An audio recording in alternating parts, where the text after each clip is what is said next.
埃及展嚟咗香港啦，會去到26年嘅8月31號。如果大家未決定去唔去嘅呢，可以睇咗呢條片先。會同大家試搭最新嘅西九渡輪，最新開嘅5層高嘅 Sanrio。大家試過去中頭獎率最高嘅史丹利馬會買飛未呢？仲會同大家去行下中環街市，一直都上市最出名嘅中環法包啊，去片。埃及展嘅門票呢就190蚊嘅，咁佢係咁樣買嘅，1至7係基本嘅故宮門票啦，咁如果8號展呢就係英國皇室嘅珠寶啦，莫臥兒，9號館呢就係埃及展嚟嘅，咁所以你買飛嘅係一定1至7一定要買，咁所以要買埋9號館呢個門票就係190蚊啦。咁我買完之後呢先發現呢，原來 KK Day 係有一啲 payment 上嘅優惠嘅，咁你哋大家可以參考下，我擺低個連結喺呢度啦。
行完埃及展之後，我哋就進入呢個奇異嘅國度啦，入邊都有啲驚喜嘅，咁啊好似 TeamLab 咁樣。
行完9號埃及展之後呢，跟住就好快咁行咗1至7號館啦。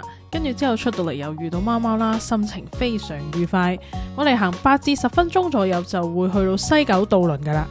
如果搭船嘅話，就留意翻個班次啦。咁佢都幾疏，可能半個鐘或者4個字一班咁樣嘅。咁佢有去中環啦，有去灣仔嘅。船程呢就20蚊一次，咁就上船拍八達通就可以噶啦。有下層亦都有上層，我哋就上咗上層嗰度坐啦。咁係好快就已經過到海噶啦。嚟到新開嘅5層高 Samuel 啦，咁佢就喺容記隔離嘅啫。佢地下同埋閣樓先係賣 Samuel 嘅嘢嘅，其他層數咧都係賣其他 IP 嘅嘢嘅。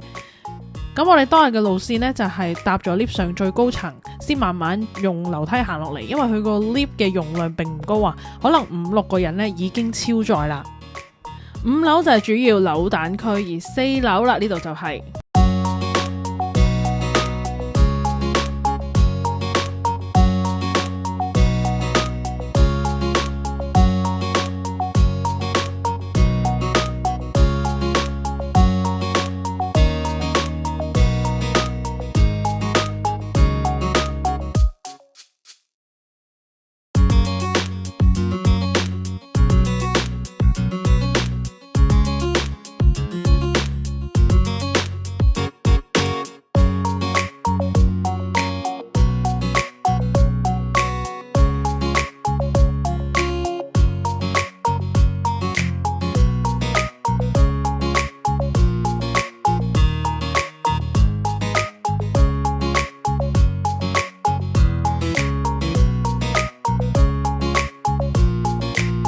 睇完 Samuel 即刻去頭獎中獎率最高嘅史丹利馬會先，佢都有晒歷史喺度俾你哋可以參考下啦。不過最緊要都係上去買張飛啊！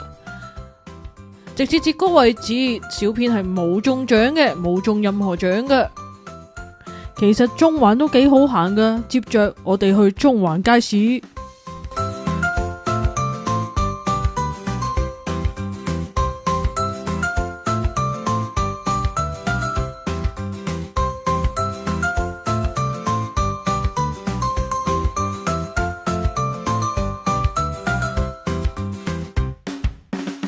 聽講有個越南法包係一位越南女士開嘅，幾出名幾好味噶，想試好耐啦，今日終於見到佢真身啦。唔知呢間嘢係咪讀閉面呢？呢度法包呢就80蚊一個左右咯。店員就介紹啦，頭嗰2個，一個 cold cut 同埋嗰個五花腩呢係最受歡迎嘅，咁我哋就試下 cold cut 啦。攞到包之後，記住戰利綠蘭。咁我哋仲加咗10幾蚊試埋佢嘢飲啦，咁啊飲完之後就覺得可以唔使加嘅。咁佢個包呢，一食呢就知道係自己整嘅嘢嚟，佢嚿包嘅形狀都唔同啦，同埋好鬆軟嘅。有興趣嘅朋友就歡迎去試下呢個咁出名嘅越南法包啦。多謝觀眾嘅陪伴，睇完呢一條埃及片啊！咁因為之前已經去過埃及呢個咁神聖嘅地方，咁就發現呢團友之間呢，其實每一個人對唔同嘅事物、身邊嘅嘢都會有唔同嘅感受嘅。咁所以你發現前半段嘅片呢，我係冇做任何介紹或者旁白嘅，咁啊想留翻個空間俾大家去靜靜感受一下。咁如果你覺得睇完片係有需要去、有感受想去嘅，歡迎去下面嘅連結去查詢下預訂門票嗰啲資訊咁樣啦。咁如果你喜歡呢條片嘅，歡迎訂閱我 channel 啦，下次見。